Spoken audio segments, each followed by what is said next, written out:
بسم الله الرحمن الرحيم. الحمد لله رب العالمين. اللهم صل وسلم وبارك على محمد وعلى آل محمد. اللهم إنا نسألك علما نافعا ورزقا طيبا وعملا متقبلا. ربنا تقبل منا إنك أنت السميع العليم وتب علينا إنك أنت التواب الرحيم. اللهم انصر المجاهدين وارحم المستضعفين ودمر أعداء الدين واطمس على أموالهم واشف مرضى المسلمين آمين يا رب العالمين. Alhamdulillah kaum muslimin rahimakumullah, kita lanjutkan pengajian hadis dari kitab Sunan At-Tirmidzi dan kita masih membahas tentang fitan atau fitnah-fitnah yang bisa merusak agama kita. Maka kita berhati-hati dari fitnah tersebut. Dan kita sudah sampai pada hadis 2171 babun, bab baru tanpa judul, berarti menginduk pada judul berikutnya sebelumnya, tetapi hadisnya masalah yang lain. Yaitu hadis dari Ummi Salamah radhiyallahu anha, istri Nabi, anin Nabi sallallahu alaihi wasallam annahu, bahwasanya beliau dzakara menyebutkan al-jaisha, tentara, alladzi yang yukhsafu akan dibenamkan bihim terhadap mereka, yaitu dibenamkan ke bumi. Faqalat Ummu Salamah, maka berkata Ummu Salamah, la'alla, barangkali, fihim, di antara mereka itu ada al-mukrah, orang yang terpaksa, sehingga sebenarnya tidak punya salah, orang terpaksa. Qala, beliau mengatakan, innahum, sesungguhnya mereka, yub'atsun, akan dibangkitkan oleh Allah, ala niyatihim, atas niat-niat mereka masing-masing. Maksud hadis ini adalah, kalau ada siksa Allah datang, maka yang terkena adalah semua yang ada pada waktu itu. Tidak peduli orang baik, orang buruk, pelaku maksiat atau bukan, semuanya kena. Tapi di hadapan Allah lain hukumnya. Yang melakukan maksiat disiksa berarti dia matinya dalam keadaan su'ul khatimah. Tapi yang sedang melakukan kebaikan, maka dia mendapatkan siksa tadi, karena siksanya mengenai semua orang, dia tidak termasuk orang yang tercela karena dia dalam kondisi sedang melakukan ketaatan kepada Allah. Maka hadis ini mengingatkan kita kalam Allah Subhanahu wa taala yang menyebutkan bahwa siksa Allah kalau datang itu tidak mengenai satu atau dua orang saja, tetapi mengenai semuanya. Al-Anfal 25, wattaqu fitnatal la tusibanna alladzina zalamu minkum khassah. Takutlah kepada satu siksaan yang tidak mengenai orang dolim dari kalian saja secara khusus, tapi mengenai semuanya. Tapi orang-orang yang baik, maka akan dibangkitkan sesuai dengan niatnya masing-masing. Kemudian, al-jaish, tentara, yang dimaksudkan dalam hadis ini adalah tentara yang akan muncul di akhir Yaman, di akhir zaman. Dan tentara ini tentara yang jelek. Mereka adalah tentara yang akan menyerang al-Imam al-Mahdi.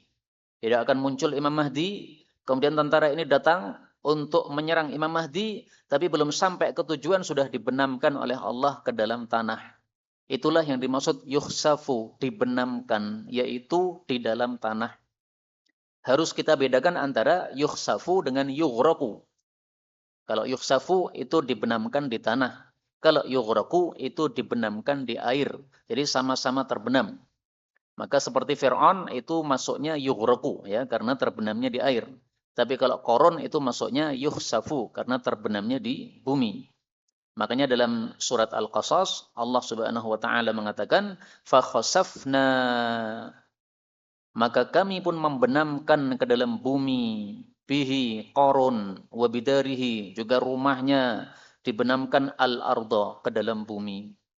Inilah makna kata-kata yukhsafu, ya. Dari mana taunya bahwasanya tentara ini adalah tentara akhir zaman?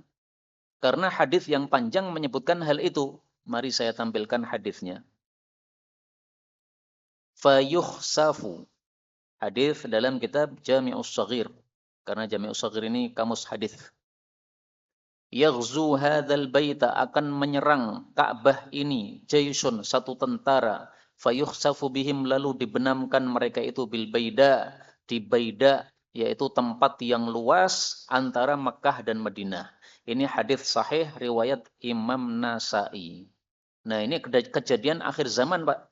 Taunya dari mana? Karena sampai hari ini belum ada yang menyerang Ka'bah. Ya. Nah, kapan Ka'bah itu diserang? Ya nanti di akhir zaman. Dulu pernah ada yang menyerang Ka'bah, Abrahah, tapi sudah dibasmi oleh Allah Subhanahu wa taala. Ini bukan yang diceritakan oleh Nabi karena ini yang akan terjadi nanti. Adapun saya katakan tadi bahwa tentara ini akan menyerang Imam Mahdi, itu disebutkan dalam hadis, tetapi hadisnya dhaif. Ini saya tampilkan hadisnya. Fayubayi'unahu, maka orang-orang membaiat Imam Mahdi bainar rukni wal maqam, di antara Hajar Aswad dan maqam Ibrahim. Dan diutuslah kepada Imam Mahdi satu utusan dari Syam. Nah, jadi ada utusan yang akan menyerang Imam Mahdi. Begitu mereka akan menyerang Imam Mahdi dari Syam, maka dibenamkan mereka itu di Baida antara Mekah dan Madinah. Nah, kalau orang-orang sudah melihat hal itu, maka Abdalus Syam, wali-wali dari kota Syam, dari negeri Syam, itu baru mendatangi Imam Mahdi. Kemudian fayubayyunahu, mereka membaiat Imam Mahdi. Jadi hadis ini sangat detail menceritakan tentang tentara yang dibenamkan oleh Allah Subhanahu wa taala. Sayangnya hadis yang detail seperti ini riwayat Abu Dawud derajatnya dhaif kata Asy-Syaikh Al-Albani rahimahullahu taala. Tapi bisa jadi ada yang mensahihkan, Pak. Karena di sini kodenya dal itu Abu Dawud, kaf itu Hakim. Nah, kalau hadisnya diriwayatkan Hakim, berarti Imam Hakim mensahihkan. Karena Imam Hakim itu kitabnya kitab Mustadrak. Kitab Mustadrak itu isinya hadis-hadis yang sahih menurut penulisnya. Ya, penulisnya itu Imam Hakim rahimahullahu taala. Ala kulli hal ini bicara tentang kondisi akhir zaman sehingga pantaslah kalau dimasukkan di dalam Kitabul Fitan, kitab tentang fitnah-fitnah yang akan muncul nanti di akhir zaman. Bab berikutnya babu ma jaa fi, bab tentang taghyiril munkar, mengubah kemungkaran bil yadi, dengan tangan, yaitu dengan kekuatan kalau bisa, au bil lisani, atau dengan lidah, yaitu dengan ucapan, au bil qalbi, atau dengan hati, yaitu maksudnya pengingkaran. Jadi kalau dengan tangan itu dengan kekuatan, Pak. Ada orang mabuk-mabuk, kita datangi, kita kamplengi, nah, kemudian mirasnya itu kita hancurkan. Botol-botolnya kita pecahkan. Nah, itu dengan tangan. Kalau tidak berani, maka dengan lisan. Kita ngomong, jangan mabuk-mabuk, dosa besar. Kalau mau mabuk-mabuk, silahkan di neraka sana. Jangan di bumi. Nah, itu dengan lisan. Kalau dengan hati berarti mengingkari.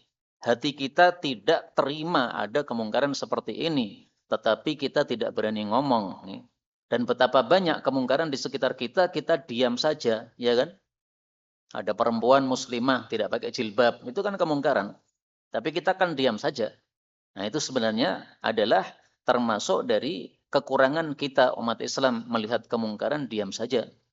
Kalau dulu di Jawa Timur itu ada Mbah Parto namanya, itu beliau sangat dahsyat sekali kalau menasihati tetangga-tetangganya yang tidak pakai jilbab. Ketemu di warung, sama-sama beli roti atau beli nasi, nah, dinasihati, kamu itu kan muslimah, pakai jilbab. Sampai tetangga-tetangganya jadi gatelen, karena setiap ketemu dinasihati jilbab terus. Akhirnya dia mengatakan, dulu sudah kamu nasihati, saya sudah bilang enggak mau berjilbab, masih aja nasihati. Nah, kata beliau, kan dulu, sekarang barangkali saya nasihati panjenengan mau. Jadi masih ngeyel nasihati terus. Itu namanya orang yang punya kekuatan dalam bab lisan, ya, menasihati, menahi mungkar dengan berkata-kata. Bagus seperti itu. Nah, minimal kita bil qalbi, dengan hati kita mengingkari perbuatan-perbuatan maksiat yang ada di sekitar kita. Hadis 2172 dari Tariq bin Syihab, dia mengatakan, awalu, yang pertama kali, man, orang yang qaddamal khutbah, mendahulukan khutbah, maksudnya khutbah Idul Fitri atau Idul Adha, qabla salati, sebelum salatnya, itu adalah Marwan. Nah, Marwan ini adalah penguasa yang berkuasa pada saat itu. Faqama, maka berdirilah rajulun, seorang laki-laki, faqala, dia berkata li Marwan, kepada Marwan, khalaftas sunnah, kamu sudah menyelisih sunnah Nabi sallallahu alaihi wasallam. Jadi sejak dulu Nabi itu tidak pernah salat Id dimulai dengan khutbah dulu, tidak pernah. selalu sholat dulu, kalau sudah selesai sholat baru ceramah. Nah, Marwan ini malah membalik. Dia khutbah dulu, baru kemudian sholat. Kenapa? Karena orang-orang benci sama dia, Pak. Pemimpin yang dolim itu pasti dibenci sama rakyatnya. Sehingga begitu sholat id selesai, orang-orang pergi. Dia naik untuk khutbah, orang-orang ngeluyur pergi semuanya. Dan memang mendengarkan khutbah id tidak wajib. Sehingga kalau panjenengan mau pergi karena ada satu hajat silahkan. Tapi kalau mau duduk mendengarkan juga bagus karena ada petuah-petuah, nasihat-nasihat yang penting untuk kita dengarkan dalam kehidupan kita. Faqala, maka dia mengatakan, ya fulan, wahai fulan, yaitu orang yang nahi mungkar tadi. Turika telah ditinggalkan mahunalika, apa yang ada di sana. Maksudnya apa yang kamu nasihatkan itu sudah ditinggalkan, itu sudah enggak berlaku lagi sekarang. Nah, padahal yang salah dia, Pak, bukan orang yang nahi mungkar tadi. Faqala Abu Sa'id, maka Abu Sa'id sahabat Nabi berkomentar, amma hada, adapun orang ini yang nahi mungkar, faqad qada, maka sungguh dia telah menunaikan ma alaihi, apa yang menjadi kewajibannya, yaitu nahi mungkar. Dari sini kita ambil pelajaran bahwasanya nahi mungkar itu tidak dikhususkan untuk rakyat, tapi juga berlaku untuk penguasa. Ada penguasa yang tidak sesuai sunnah, kita nahi mungkar kepada penguasa. Sehingga apa yang dilakukan oleh Habib Rizik bersama pasukannya FPI itu sudah benar nahi mungkar terhadap penguasa di Indonesia. Jadi jangan dikira kalau sudah penguasa itu berarti apa? Tidak boleh dinahi mungkari karena yang paling tinggi, enggak benar itu. Dan nahi mungkar itu tidak harus sembunyi-sembunyi, bisik-bisik, kita bisikkan pada telinganya Mbah Prabowo, enggak harus begitu. Nahi mungkar dengan terang-terangan seperti ini juga enggak masalah. Ini dia berkata terang-terangan di lapangan, khalaftas sunnah. Jadi misalnya gambarannya sekarang, Mbah Prabowo yang khutbah, tapi belum sholat id. Nah, maka dia langsung mengatakan, Mbah, khalaftas sunnah, Mbah.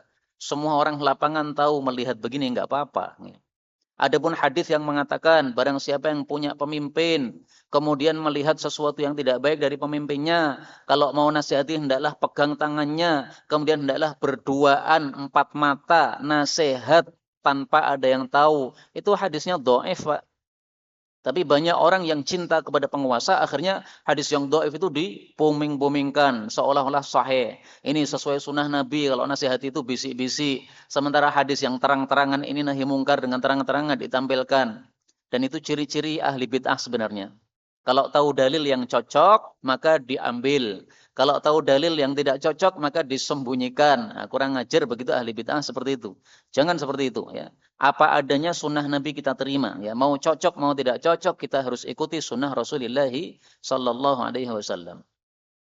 Kemudian dia mengatakan, aku mendengar Rasul sallallahu alaihi wasallam bersabda, man ra'a, siapapun melihat mungkaran, kemungkaran, fal yungkirhu, maka adalah dia mengingkarinya biyadihi, dengan tangannya, yaitu dengan kekuatan. Wa man lam yastati', dan barang siapa yang tidak mampu, fabilisanihi, maka dengan lisannya, yaitu dengan ucapan. Wa man lam yastati', dan siapa yang tidak mampu, fabiqalbihi, maka dengan hatinya, yaitu dengan pengingkaran. Wa dzalika, dan itu mengingkari dengan hati, adhaful iman, adalah paling lemahnya iman. Dari sini kita ambil pelajaran bahwa nahi mungkar ada 3 tingkatan. Yang paling utama dengan tangan, yaitu dengan kekuatan. Yang bawahnya dengan lisan, yaitu dengan ucapan. Yang terakhir adalah dengan hati, yaitu dengan pengingkaran. Jadi nahi mungkar dengan hati, yang tahu ya kita sendiri, Pak. Karena hati kita mengingkari. Dan tidak cukup dengan mengingkari. Tetapi wala budda min, dan wajib juga untuk tarkil majlis, meninggalkan majlis kemungkaran tersebut. Misalnya ada orang mabuk-mabuk, kita duduk bersama mereka, hati kita mengingkari, tapi kita masih duduk-duduk nongkrong sama mereka. Enggak cukup, Pak. Wajib pergi meninggalkan tempat. Dalilnya dalam Al-Quran Allah Subhanahu Wa Taala sebutkan, juga dalam hadis Nabi Shallallahu Alaihi Wasallam sebutkan. Saya tampilkan yang hadis. Rasul bersabda, Wa man kana yu'minu billahi wal yaumil akhir, barang siapa yang beriman kepada Allah dan hari akhir, fala yajlis ala ma'idatin, jangan duduk pada satu hidangan yudaru 'alaihal khamr, yang diedarkan padanya minuman keras. Jadi minuman keras kita tidak mau dan kita mengingkari dengan hati, tapi kita masih duduk bersama mereka. Tidak cukup. Kita harus meninggalkan tempat. Diundang walimah, kemudian sampai di sana ada joget-joget bidu wanita. Nah, nggak boleh kita masih nongkrong di walimah tersebut, Pak. Harus segera cabut pergi. Kalau ditanya, loh kok pergi? Makanan belum dikeluarkan. Nah, kita bilang, nah itu ada maksiat. Maksiatnya dihentikan, saya duduk. Maksiatnya tidak dihentikan, saya pergi. Nah, itu mengingkari dengan hati, tidak cukup hanya dengan hati saja, tapi harus ada aksi meninggalkan tempat. Kemudian di sini Nabi mengatakan, itu adalah iman paling lemah dengan hati. Berarti kalau hatinya tidak mengingkari, berarti nggak ada iman, Pak. Karena mengingkari dengan hati itu adalah iman paling lemah. Kalau sudah paling lemah, berarti di balik itu sudah tidak ada lagi. Dan itu disabdakan oleh Nabi dalam hadis yang lain. Walaysa wara'a dzalika habbatu khardalin min imanin. Rasul sallallahu alaihi wasallam bersabda bahwasanya orang kalau mengingkari dengan hati, maka itu adalah yang paling rendah. Laisa wara'a dzalika, sudah tidak ada di balik itu, tidak ada lagi setelah pengingkaran dengan hati, minal iman, dari iman, habbatu khardal, seberat biji sawi sama sekali. Jadi artinya kalau hati pun tidak mengingkari, berarti iman sekecil biji sawi juga nggak ada dalam hatinya. Berarti iman dengan nahi mungkar itu sesuatu yang berkaitan. Tidak ada nahi mungkar berarti tidak ada iman. Tidak ada iman makanya tidak ada nahi mungkar. Na'udzubillahi min syarri dzalika. Artinya iman kita tidak sempurna, Pak, kalau kita tidak melakukan nahi mungkar meskipun dengan hati tadi. Hadisnya sahih riwayat Muslim ya tentang masalah tadi. Berikutnya babun minhu, satu bab darinya tanpa judul, berarti masih menginduk pada bab sebelumnya 2173. Dari Nu'man bin Bashir radhiyallahu anhuma, Rasul sallallahu alaihi wasallam bersabda, "Mathalu, perumpamaan al-qaim, orang yang tegak ala hududillah, terhadap batas-batas Allah." Tegak maksudnya melakukan amar ma'ruf nahi mungkar. Wal mudhin, dan orang yang mudhin, meninggalkan nahi mungkar. Fiha, di dalam batas-batas Allah tadi. Jadi kalau satunya tegak, berarti satunya tidak tegak. Ya, satunya tegak berarti yang satunya melakukan nahi mungkar berarti satunya tidak melakukan nahi mungkar. Mudhin itu orang yang menyanyiakan hak, yaitu tidak melakukan nahi mungkar dalam bab ini. Itu adalah kamatsali, seperti perumpamaan qaumin, satu kaum, istahamu, yang mereka itu berundi ala safinatin, pada satu kapal, fil bahri, di laut. Fa asaba, lalu mendapatkan ba'duhum, sebagian mereka, a'laha, bagian atas, wa asaba, dan mendapatkan ba'duhum, sebagian mereka, asfalaha, bagian bawahnya kapal. Jadi kapal kan ada dua tingkat ya, ada yang dapat bat atas, ada yang dapat bawah. Fakana, maka adalah alladzina, orang-orang yang fi asfaliha, di bagian bawah, yas'adun, mereka naik, fayastakun, lalu mengambil alma, air, fayasubbun, lalu mereka menuangi, alal ladzina, kepada orang-orang yang fi a'laha, di atasnya, yaitu nyiprati. Jadi naik ke atas ngambil air, dibawa turun ke bawah. Nah, kadang-kadang nyiprati yang di atas, mengganggu. Faqala, maka berkatalah alladzina, orang-orang yang fi a'laha, di atasnya, la nada'ukum, kami tidak membiarkan kalian tas'adun, naik, fatu'dzuna, lalu kalian mengganggu kami dengan nyiprati tadi. Faqala, maka berkatalah alladzina, orang-orang yang fi asfaliha, di bagian bawah, fa inna, kalau begitu kami nangkubuha, kami akan melubangi kapal, min asfaliha, dari bawah, fanastaqi, sehingga kami ambil air dari bawah. Jadi kita lubangi saja kapalnya, langsung ngetok air, enggak perlu naik. Fa in akhadhu, kalau mereka memegang, ala aidihim, tangan-tangan mereka, famana'uhum, lalu mencegah mereka, maka najau jami'an, mereka selamat semuanya, satu kapal. Wa in tarakuhum, tapi kalau meninggalkan mereka, melubangi kapal tadi, ghariqu, maka mereka akan tenggelam jami'an, semuanya. Artinya apa perumpamaan ini?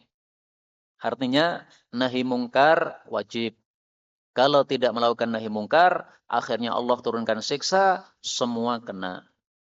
Semua itu siapa? Satu, yang melakukan kemungkaran. Dua, yang melihat kemungkaran tapi diam saja. Nah, itu semuanya kena. Okay?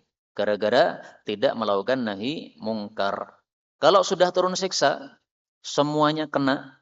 Kemudian orang-orang yang tidak melakukan nahi mungkar berdoa kepada Allah, ya Allah, ini siksa sudah turun, kita yang tidak melakukan nahi mungkar juga kena, tolong singkirkan siksanya ya Allah. Enggak bakal dikabulkan sama Allah. Yang mengatakan tidak dikabulkan bukan saya, tapi disebutkan dalam hadis. Fala yustajabu lakum. Muru bil ma'ruf. Amar ma'ruflah. Wanhau 'anil munkar. Nahi mungkarlah. Qabla an tad'u, sebelum kalian berdoa, fala yustajabu lakum, akhirnya tidak dikabulkan untuk kalian, yaitu ketika sudah turun siksa mengenai semuanya, maka yang tidak ikut-ikutan nahi mungkar tetap akan mendapatkan siksa dan berdoa kepada Allah tidak dikabulkan oleh Allah Subhanahu wa taala. Kenapa enggak dikabulkan? Ya karena salahmu sendiri, kamu tidak nahi mungkar. Sehingga turunnya siksa itu salahnya dari dua sisi. Sisi pertama yang melakukan nahi mungkar, itu salah. Sisi kedua yang mendiamkan nahi mungkar, itu juga salah. Sehingga kita mestinya itu berterima kasih kepada Habib Rizik, kepada FPI. Terima kasih, jazakumullah khairan. Antum sudah mewakili umat Islam yang lain. Karena seandainya seluruh umat Islam di Indonesia ini sepakat, diam terhadap kemungkaran, biarkan pejabat pada korupsi, biarkan pejabat pada memalsukan ijazah misalnya. Nah itu semuanya akhirnya, kalau turun siksa, kita kena semua, Pak. Tapi ada yang nahi mungkar, Allah tahan siksa, nggak turun. Tapi kalau tidak ada yang nahi mungkar, nah udah, gampang sekali Allah turunkan siksa. Kun, selesai, banjir seluruh Indonesia bisa. Na'udzubillahi min syarri dzalik. Berikutnya babu maja'a, bab tentang afdalul jihadi, jihad yang paling utama adalah kalimatu adlin. Kalimat yang adil maksudnya kalimat yang benar. Inda di hadapan sultanin jair, penguasa yang dolim. 2174 dari Abu Sa'id Al-Khudri radhiyallahu anhu, bahwasanya Nabi sallallahu alaihi wasallam bersabda, "Inna sesungguhnya min a'dhamil jihadi, termasuk dari paling besarnya jihad adalah kalimatu adlin, kalimat keadilan, inda sultanin jair, pada penguasa yang dolim." Kalimatu adlin, kalimat yang adil, itu maksudnya adalah kalimatu haqqin, kalimat kebenaran. Sebagaimana disebutkan dalam hadis yang lain dengan kata-kata kalimatu haqqin. Ahabbul jihadi ilallah, jihad paling disukai oleh Allah. Kalimatu haqqin, kalimat yang hak, kalimat kebenaran. Tuqalu, disampaikan li imamin jair, kepada penguasa yang dolim. Nah, kata-kata disampaikan ini tidak harus bisik-bisik tadi, Pak. Karena hadis yang mengatakan kamu pegang tangannya penguasa, kamu berduaan dengan dia, ketemu empat mata, itu dhaif hadisnya. Dhaifnya kenapa? Munqati', sanadnya putus. Nah, maka kalau ada orang-orang berdalil harus nahi mungkar itu diam-diam, tidak boleh melakukan demonstrasi dan sebagainya, itu ngawurnya bukan main. Berdalil dengan hadis yang munqati', yang putus, dianggap seolah-olah sahih. Padahal hadis yang sudah kita baca tadi di atas tadi, itu pengingkaran betul-betul di depan khalayak ramai. Jadi kalau perbuatan maksiatnya di depan khalayak, ya kita nahi mungkarnya di khalayak. Tapi kalau perbuatan maksiatnya sembunyi-sembunyi dalam kamar, nah baru kita bisa nasihati dengan sembunyi-sembunyi. Misalnya presidennya suka mabuk misalnya, tapi mabuknya dalam kamar, Pak. Mau mabuk dia kunci dulu kamarnya. Mabuk di dalam kamar, sembunyi-sembunyi, dia malu kalau ketahuan rakyatnya, misalnya. Nah, maka tidak usah kita pengingkarannya di tempat yang terbuka, karena nggak ada gunanya. Wong dia memang tidak melakukannya di tempat yang terbuka. Tapi kalau perbuatan yang menyimpang ini dilakukan merajalela, di mana-mana dilakukan, berarti sudah merebak kemana-mana, ya, sehingga perlu dilakukan pengingkaran secara terbuka. Nggak ada masalah sama sekali, sesuai dalil yang tadi sudah kita baca. Kenapa menyampaikan kalimat yang benar pada penguasa itu termasuk jihad yang terbesar? Kenapa? Karena orang yang dolim biasanya kalau dinasehati marah, kemudian dia penggal lehernya orang yang menasehati tadi. Nah, sehingga karena bahayanya yang besar, ini merupakan a'zamul jihad, jihad yang terbesar. Jadi jihad itu pahalanya bertingkat-tingkat. Bahayanya semakin besar, pahalanya semakin besar. Maka karena menyampaikan kebenaran kepada penguasa ini bahaya, menyebabkan kematian, menyebabkan nyawa melayang, maka pahalanya dibikin besar oleh Allah Subhanahu wa taala. Udah berapa kali Habib Rizik itu diusahakan, mereka berusaha untuk membunuh beliau. Berkali-kali sudah. Pakai bom dan sebagainya, ada mobil nyasar bawa bom dan sebagainya. Tapi Allah selalu selamatkan beliau hafizahullah ta'ala. Jadi rupanya mereka nggak berhasil karena kalah dengan takdirnya Allah Subhanahu wa ta'ala dan penjagaan dari Allah Subhanahu wa ta'ala. Berikutnya babu maja'a fi, bab tentang soalin nabi, permintaan Nabi, maksudnya doanya Nabi, salasan, 3 perkara, fi ummatihi, dalam masalah umatnya. Jadi Rasulullah itu orang yang sangat kasih sayang terhadap umatnya, sehingga beliau itu pernah berdoa minta 3 hal kepada Allah Subhanahu wa ta'ala. Tentang sayangnya Nabi kepada umatnya, disebutkan oleh Allah pada surat At-Taubah bagian terakhir, ayat 128. Laqad ja'akum rasulun min anfusikum azizun 'alaihi ma 'anittum harisun 'alaikum bil mu'minina raufur rahim. Terhadap orang-orang beriman, Rasul itu orang yang raufun, sangat kasih sayang, rahimun, sangat penyayang, belas kasih dan kasih sayang. Nah, ini sebabnya beliau berdoa kepada Allah sampai minta 3 perkara dalam masalah umatnya, itu karena kasih sayangnya beliau kepada umat beliau sallallahu alaihi wasallam. Nah, mari kita baca apa isi doa Nabi 3 perkara tadi, hadis 2175. Dari Abdullah bin Khabbab bin Arab, dari bapaknya Khabbab, dia mengatakan telah salat Rasulullah sallallahu alaihi wasallam salatan, satu salat fa'atalaha, lalu beliau memanjangkannya. Faqalu, lalu mereka mengatakan, ya Rasulullah, wahai Rasulullah, sallaita salatan, engkau telah melakukan satu salat, lam takun, yang belum pernah engkau itu tusalliha, melakukan salat tadi. Nah, salatnya ini salat apa? Tidak disebutkan. Tapi biasanya salat yang seperti ini adalah salat yang dilakukan oleh Nabi dengan sendirian, tidak dengan berjamaah. Karena Rasulullah Shallallahu Alaihi Wasallam menyuruh kita kalau mengimami itu yang ringan, jangan panjang-panjang. Tapi kalau salat sendiri silahkan dipanjangkan sakarmu, kata Nabi Shallallahu Alaihi Wasallam. Nah, sehingga zahirnya ini salatnya salat sendiri, Pak. Mungkin salat tahajud mungkin, gitu. Tapi ketahuan oleh para sahabat. Nah, maka beliau mengatakan, ajal ya, innaha, sesungguhnya salat ini adalah salatu raghbatin, salat berharap kepada Allah, wa rahbatin, dan takut kepada Allah. Berharap rahmatnya Allah dan takut kepada siksanya Allah Subhanahu wa taala. Maksudnya gimana salat raghbatin wa rahbatin itu? Maksudnya dalam salat ini Rasul sallallahu alaihi wasallam memiliki perasaan raghbatin, berharap, dan perasaan yang takut, harap-harap cemas, yang harap-harap cemasnya imbang. Biasanya orang salat itu kalau tidak raghbahnya yang besar atau rahbahnya yang besar. Kalau tidak takutnya yang besar, maka berarti berharapnya yang besar. Tapi di sini dua-duanya muncul dengan imbang. Nah, itu maksudnya salatu raghbatin wa rahbah. Ini sesungguhnya aku sa'altullah, aku sudah minta kepada Allah. Fiha, dalam salat tadi, thalathan, 3 perkara. Fa'atani, lalu Allah memberikan kepadaku itsnatain, 2 perkara, wa mana'ani, dan mencegah dariku wahidatan, 1. Jadi ternyata doa Nabi tidak semuanya terkabul, Pak. Nah, kalau doa Nabi tidak semuanya terkabul, ya kita pun juga harus memaklumi kalau doa kita tidak semuanya terkabul. Tapi sebenarnya, hakikatnya, semua doa orang beriman itu terkabul. Hanya cara terkabulnya itu beda-beda.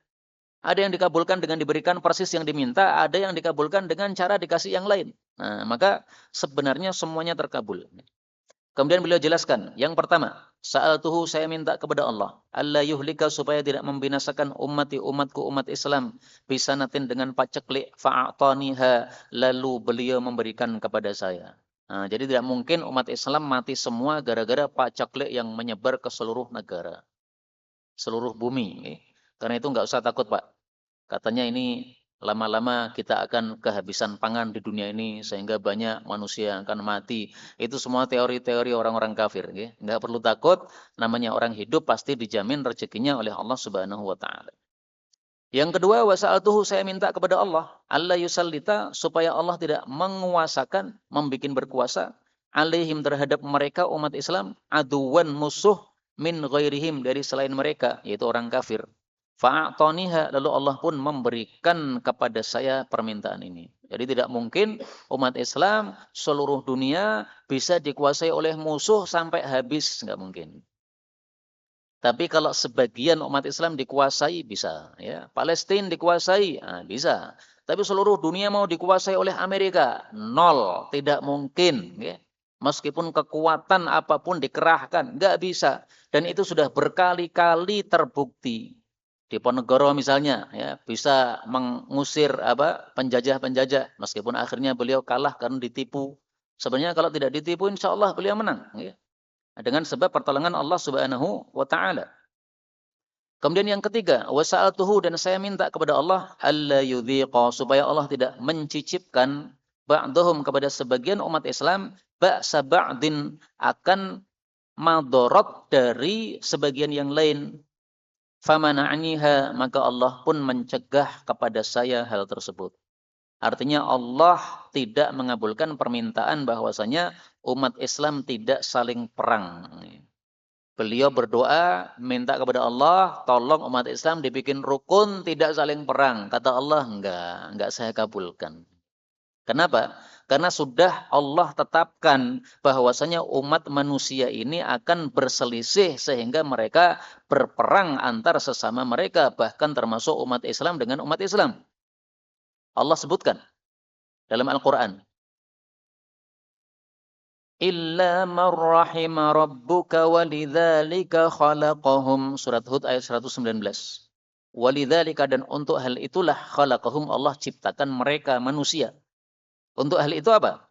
Untuk hal itu yaitu mukhtalifin, berselisih. Jadi Allah ciptakan manusia untuk berselisih. Artinya pasti manusia ini berselisih.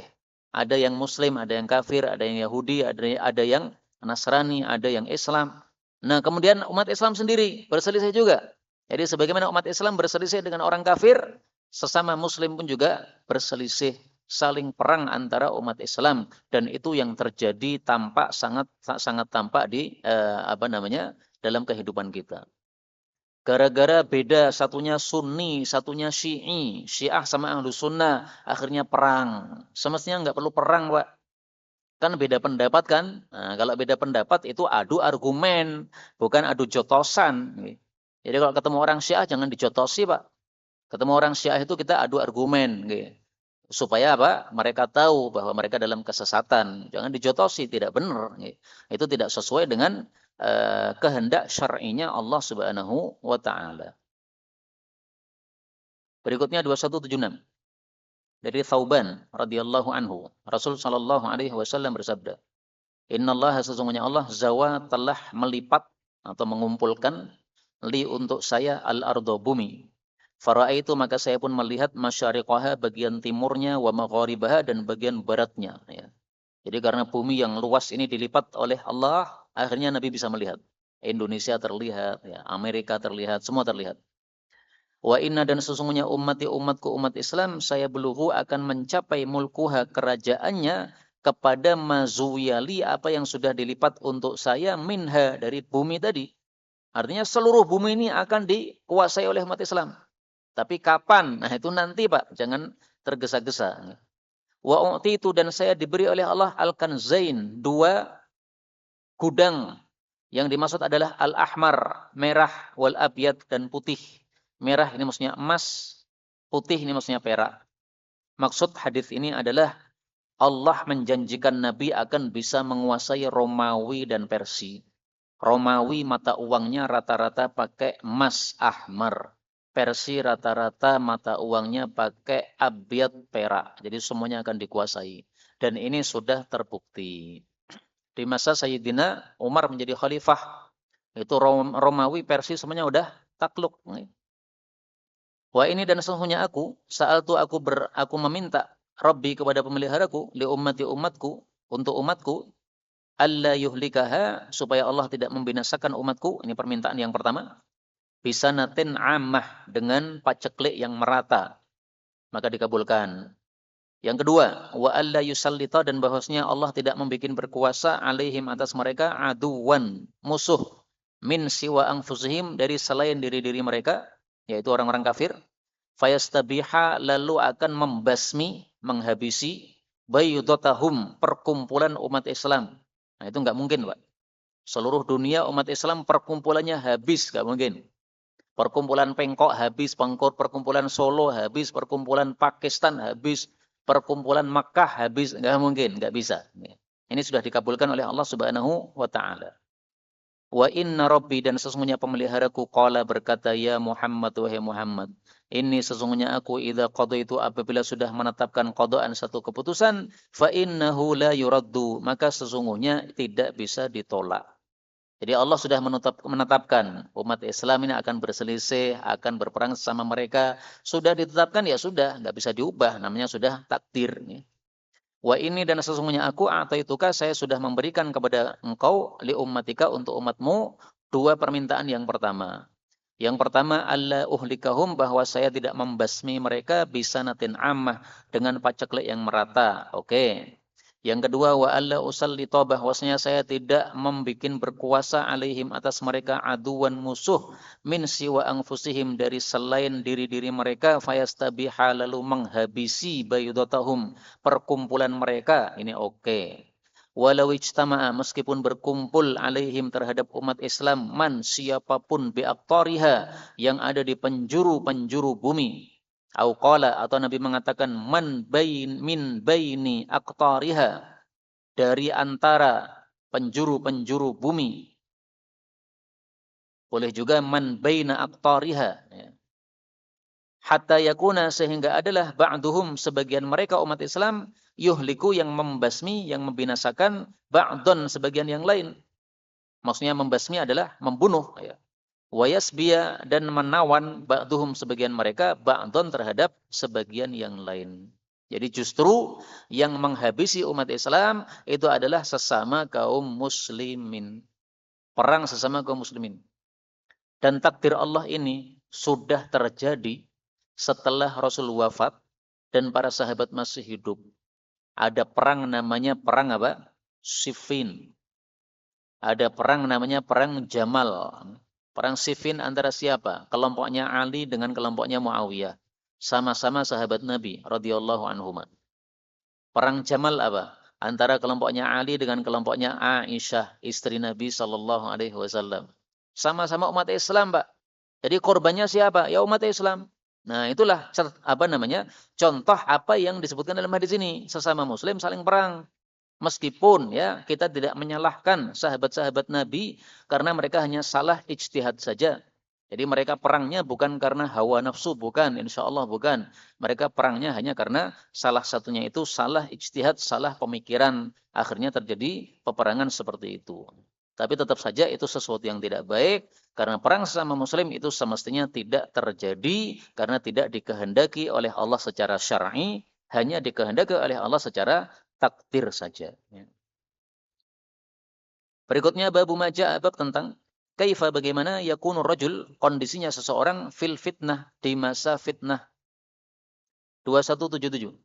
Jadi maksudnya kalau kita mengalami fitnah, bagaimana seharusnya yang kita lakukan. Dalam sanadnya ini ada rajulin, seorang laki-laki, berarti enggak jelas siapa dia, maka berarti sanadnya ini dhaif. Tetapi hadis ini sahih karena dikuatkan oleh jalur-jalur yang lain.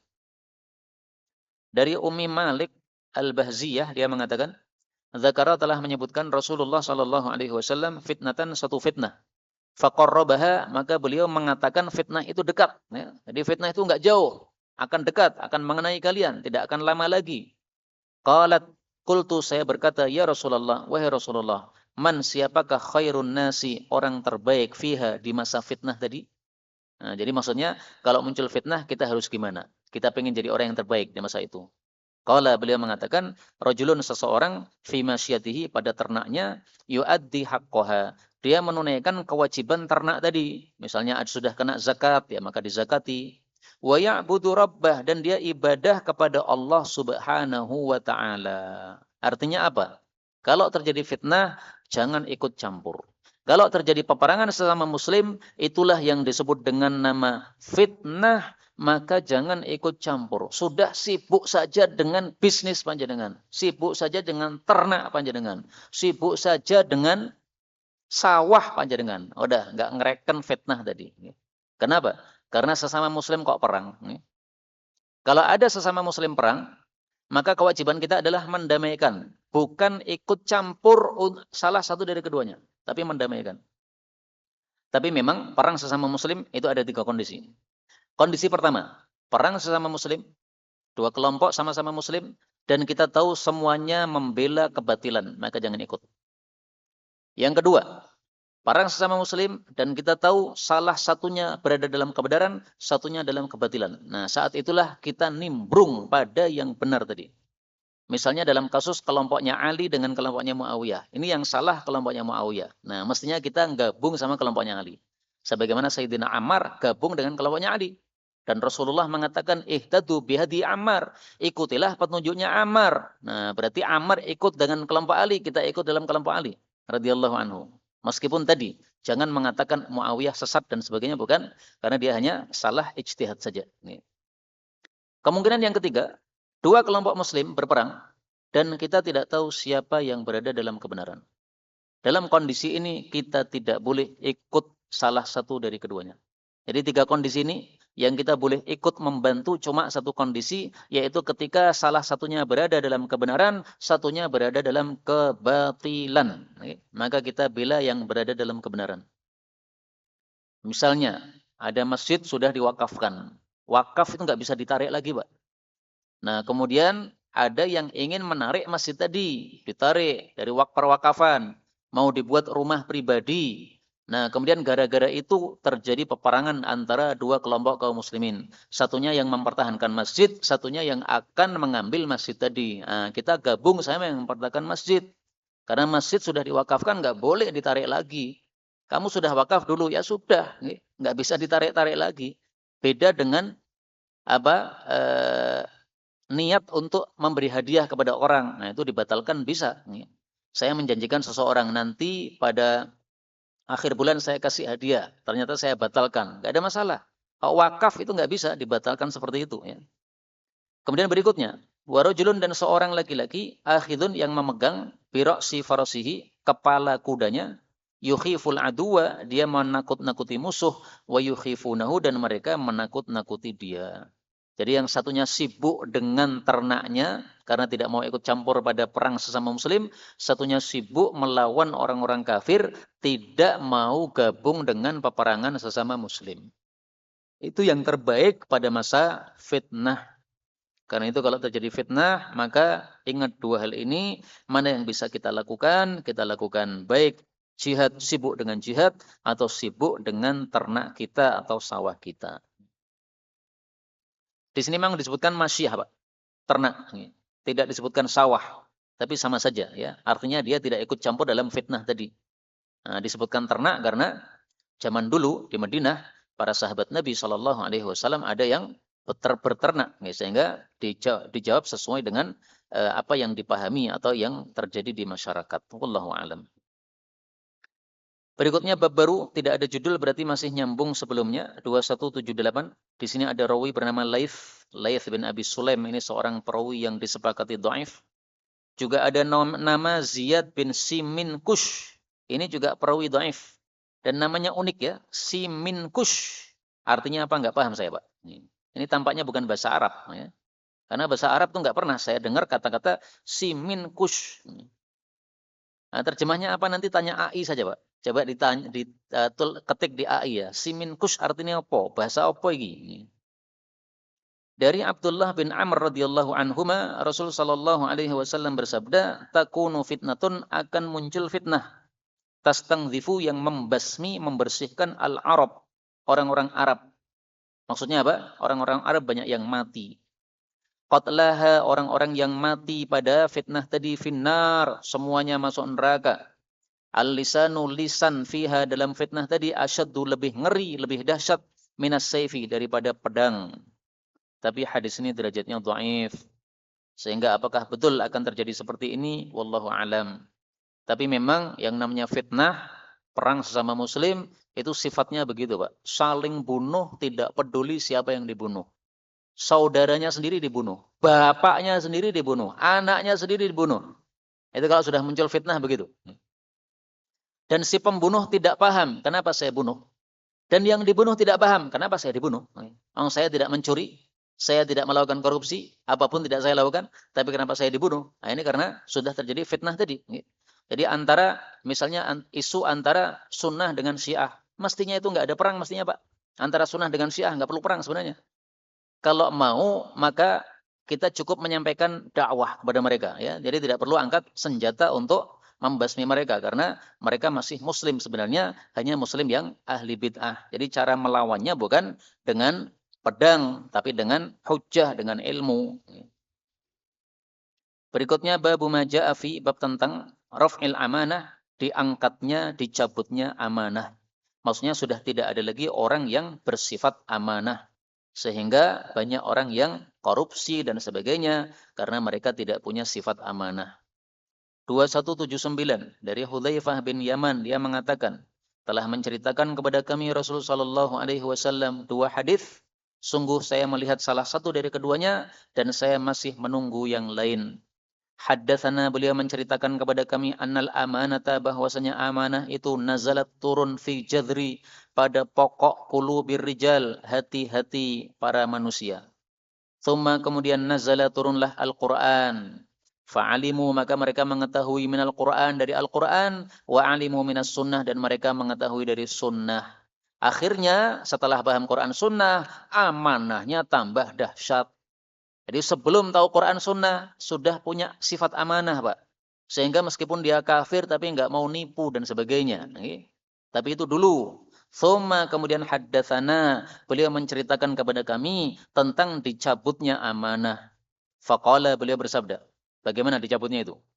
Yanamur rajul, seseorang tidur, an-naumata, satu tidur, fatuk badul amanah, lalu dicabutlah amanah, ditariklah amanah min qalbih, dari hatinya.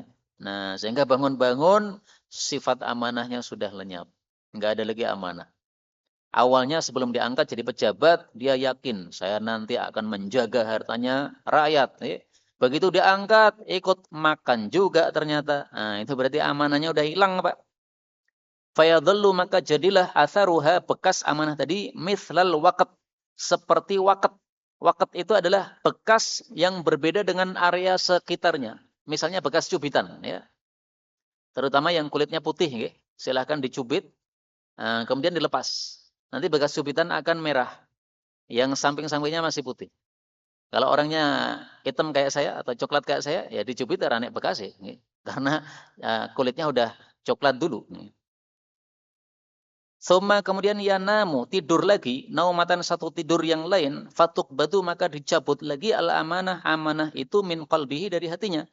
Fayadhallu, maka jadilah atharuha, bekasnya itu mithlal majl, seperti majl. Kalau majl itu ngapal, orang yang bekerja, kemudian tangannya ada bekasnya karena apa? Kerasnya pekerjaan, nah, ngapal itu disebut majl.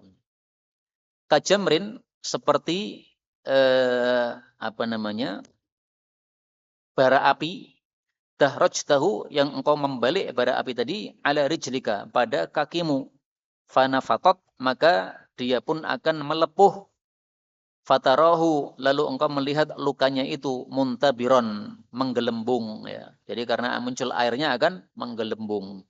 Walaysa fihi syai', padahal tidak ada padanya sesuatu apapun. Jadi apa penjualannya tadi, kalau kita cubles, ya paling-paling cuma kempes saja, nggak ada isinya. Nah, demikian juga amanah begitu. Ada bekasnya, tapi kalau dilihat dalamnya nggak ada lagi, nggak ada amanah. Dia mengatakan, insya Allah saya amanah kalau jadi pejabat, tapi ternyata kosong, nggak ada amanahnya sama sekali. Tsumma, kemudian akhadha hasatan, Nabi mengambil satu kerikil, fadahrajaha, beliau membalik kerikil tadi, ala rijlihi, pada kaki beliau, untuk mempraktekkan tadi. Qala, beliau bersabda, fayusbihun nas, maka jadilah manusia, yatabayya'un, mereka berjual beli, la yakadu, nyaris tidak, ahaduhum, satu pun dari mereka, yu'addil amanah, menunaikan amanah. hatta yuqal, sampai-sampai dikatakan, inna fi bali fulanin, sesungguhnya pada Bani Fulan, rajulan aminan, ada seorang laki-laki yang amanah. Artinya apa? Orang amanah paling-paling cuma 1 dari 1000. Sehingga dalam satu kabilah kalau ada orang amanah langsung viral. Kenapa? Yang lainnya nggak ada yang amanah. Ada pejabat 1 amanah, pasti viral Pak. Karena rata-rata pejabat tidak amanah. Wa hatta yuqal, sampai dikatakan lirrajul, kepada seseorang, ma ajladah, alangkah kuatnya dia, wa adzrafah, alangkah cakapnya dia, wa aqalah, alangkah berakalnya, pintarnya dia. Tapi orang yang dipuji-puji itu, wa ma fi qalbihi, tidak ada dalam hatinya, mithqalu habbatin, seberat biji, min khardalin, dari biji sawi, min imanin, dari iman. Iman di sini maksudnya amanah tadi. Jadi ada orang dipuji-puji, tapi ternyata 0 amanah. Gantengnya oke, kuatnya oke, pinternya oke, tapi amanahnya 0. Nah, di sini Nabi menyebut amanah dengan istilah iman. Kenapa?